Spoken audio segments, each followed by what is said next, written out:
Okay, so Project Greenlight, that came about because I was working for Coca-Cola.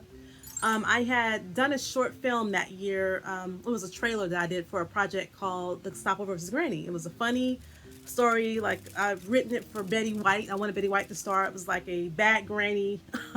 She's getting kicked out of retirement homes, and I shot the trailer for it. And then I went to try to raise money. So I think I went on Indiegogo and tried to raise money to do the movie. And it don't work like that. When you're trying to raise money on Kickstarter or any of the crowdfunding campaigns, I mean, there has to be a overwhelming strategy to try to raise that type of money that you're trying to raise to do a film. And so, yeah, it failed horribly. It was my first failed crowdfunding campaign. Wow. So that happened, and I was just kind of down about that. And I remember going to work at Coca-Cola, and one of my friends at work, I mean, so only a couple people knew that I was doing films and stuff outside of work. But one of my close friends at work, she suggested, she was like, oh yeah, Project Greenlight, like Ben Affleck and Matt Damon are bringing that back. You should apply to that, Shequeta. And so I was just like, whatever.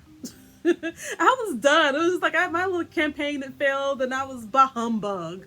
But I still was just like, all right. I pulled up my panties, my big girl panties, and was just like, okay, you're gonna apply to this. So I sent in my submission. I had done that trailer, so I sent in the trailer for the Gustavo versus Granny, and forgot about it. Completely forgot about it. And so that's kind of the beginning of Project Greenlight. And so, of course, when you forget about things, they kind of come back around again. And so I forgotten about it, went on vacation to Jamaica for the first time. My mom met me there. And after day one of vacation in Jamaica, I get an email from HBO saying, you're a finalist in Project Greenlight. We need you to submit a video that shows who you are, shows us who you are. So once I got the email saying that they needed me to submit a video, I'm in Jamaica. Thankfully, I brought my laptop with me, and I had an underwater camera because I'm a water person. So I get in the water, I need to take pictures, and I have an underwater camera. So the second day I'm in Jamaica, I had rented a cottage. I was staying in these cottages in the middle of the woods that I had found on Groupon. So I started writing out how I was going to do this video, and it had to be done within a week. So I had to spend my whole Jamaican vacation working on this video. So when I'm around water, I'm really creative. So I was in the right place at the right time. And so I was like, rap video. And I was in this cottage. I had my own little pool, personal pool or whatever. And all these lizards were all over the place, which I love lizards. And so I was just like, I'm going to do a rap video.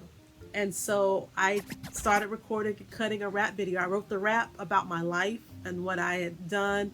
I was in swimsuits in every take because that's all I had. I didn't really have a lot of clothes with me. I was in swimsuits.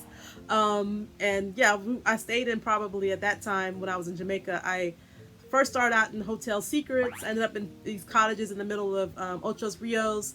And on the way back, we stayed at this other hotel that was close to the airport. And so as the whole time I was in Jamaica, I was filming this rap video in different locations. And so ended up submitting that to Project Greenlight, to Ben and Matt, and they liked it.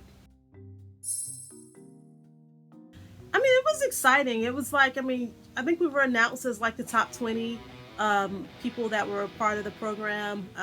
We had to make it to top 10. So I think they had put out our projects on YouTube, I believe, or maybe it was on HBO. They showed all of our trailers to our projects.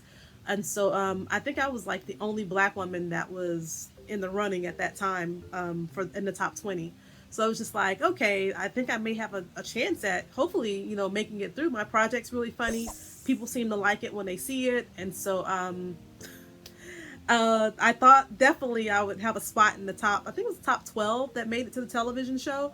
And I was wrong. Next week on the Shero Universe miniseries. What did I think of the controversy that happened with Project Greenlight? I thought if they would have picked me, they wouldn't have had these problems.